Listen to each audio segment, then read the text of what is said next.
The best man speech. This is the most coveted and honorable act of public speaking a man can give. And I am truly deeply honored that Alex asked me to be his best man. I'm a little shocked that he asked me to be his best man, trusting me to speak in front of literally everyone he would not want to be embarrassed in front of. But here I am. It's a lot of pressure on the best man though, right? Because everyone's kind of excited to see how it's gonna go. It's gotta be both funny and sentimental. Is he gonna roast the groom? Is he gonna roast the parents? Is it gonna be an awkward, drunken spectacle? But I'm here to tell you, it could turn into that very quickly, so watch out. But I'm here to tell you there actually is a formula for writing a good best man speech. Things you have to do and things you're supposed to stay away from. So I'm gonna give you guys the inside scoop on how to do that, okay? So before we get into the steps, there's certain guardrails. You don't wanna be too long. You don't wanna make inside jokes that people don't really know. You want to avoid controversial topics. You don't want to talk about looking forward to the honeymoon while winking at the bride. You don't want to do those types of things. So let's get into the different sections of the best man speech. Step 1 is welcoming the guests. I do want to welcome all of you from the bottom of my heart for being here today and making Alex and Amanda's wedding what it is. I want to thank my aunt and uncle, Linda and Joe, for having us at their beautiful property to have this amazing wedding.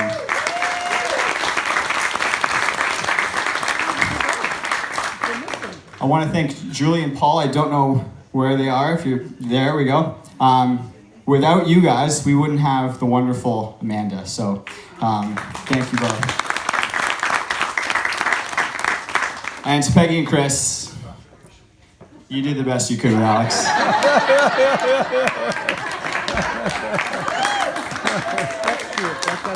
So that's step 1. Step 2, you need to introduce yourself and actually talk about how you met the groom. So for those that I haven't had the pleasure of meeting yet, my name is Matt Stevenson. I'm Alex's cousin. Alex and I met when I was 1 and he was about 0. I've known Alex a very long time. I've known him longer than probably most of the people in the room. Alex is in pretty good shape now, but back when I met Alex, he actually weighed less than 10 pounds. So he's put on a bit since then.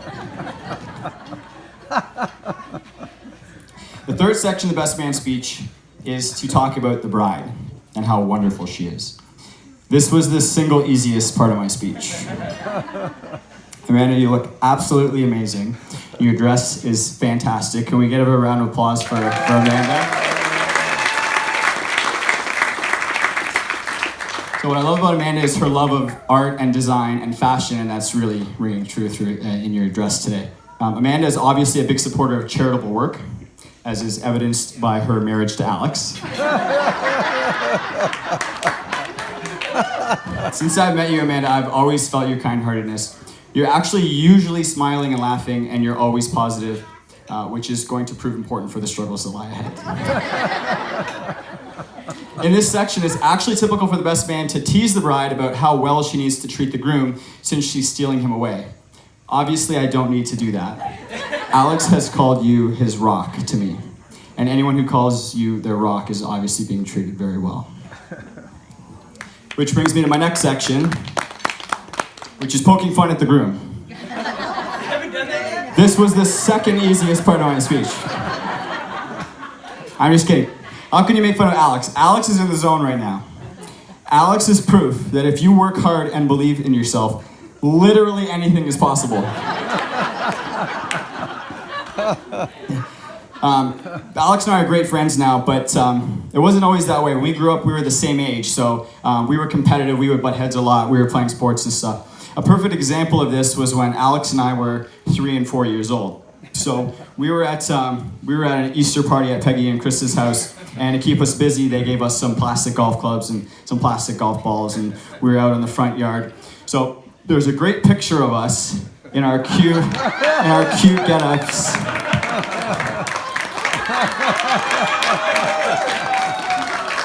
Yeah, but what this picture doesn't tell you is the second the picture was over, I smashed my club over Alex's head.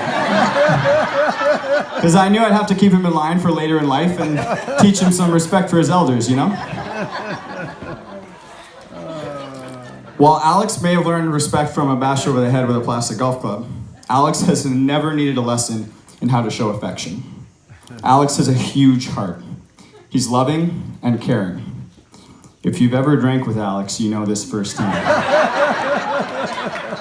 Alex will tell you he loves you like he's giving out free candy on Halloween. I love you, man. I love you, buddy. After Alex tells you he loves you, he will tell you he loves you again. He's like his dad. Just like his dad, exactly. Where do you think he got it from? My favorite example of that is in the Krygiel hot tub.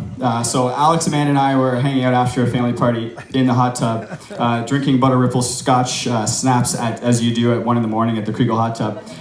Alex had already professed his love for me at this point, this time in front of his future wife. But that was really nothing new. But Alex took it to another level this time. After that, he said, "You know, man, I consider you as being my best man one day." And true to his word, here I am, honored to tell you guys that story.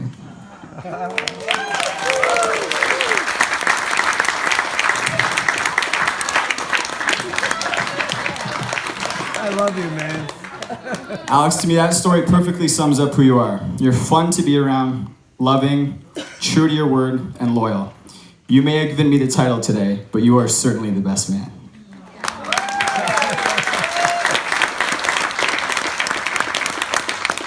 After talking about the bride and groom separately, you need to talk about the two of them together as a couple. You are actually supposed to talk about the moment that you realize the groom has met his perfect match. And I couldn't do that because there was not a single moment. Amanda has felt like Alex's perfect partner since I met her and a part of this side of this family for as long as I can remember back. And that's what I love about you two. You so perfectly balance and complement each other. I literally don't know anyone that loves music as much as you two do. And the way you share music is truly beautiful. From your wedding invites that were designed as a concert poster to your selection of the Intentions as the band, who we can't wait to hear more of, right? I've seen live music with Alex and Amanda, and as someone who plays guitar and sings, they actually seem to take in music differently than I do. It's with even more emotion. It's endearing to see, and I love that you two share that connection. Alex and I actually just saw a concert a few weeks ago, and right in the middle of it, I saw him texting Amanda like kissy faces and hearts back to each other. It was a metal show. The guy in front of us had flames tattooed on his head. He had a dog leash around his neck, and Alex is like, kiss, kiss, wink, wink. But what's clear to me is that while today makes it official, you two didn't need a piece of paper or a set of rings to cement your love because it's clear every day.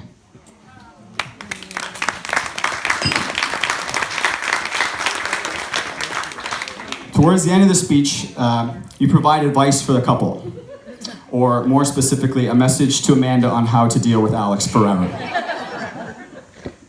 Amanda, you probably know this already, but nagging Alex is not the way to get him to do anything. Alex can get stubborn when he's flustered. Turn everything into a challenge instead. The balcony looks unkept. It would take a real man to clean it up before your parents come over. But Alex, did you know that men who give their wife the last beer in the fridge are statistically 90% better at lovemaking than those who don't? But honestly, my advice is to continue to be the teammates that I've seen you two be to each other. Life is going to throw you curveballs, but know that each of you has your biggest fan in your corner. And know that you have dozens of us to lean on as well, especially me. Lastly, Amanda. If Alex really gets out of line and you don't know what to do, I have found that this really worked for me, and hopefully it works for you too.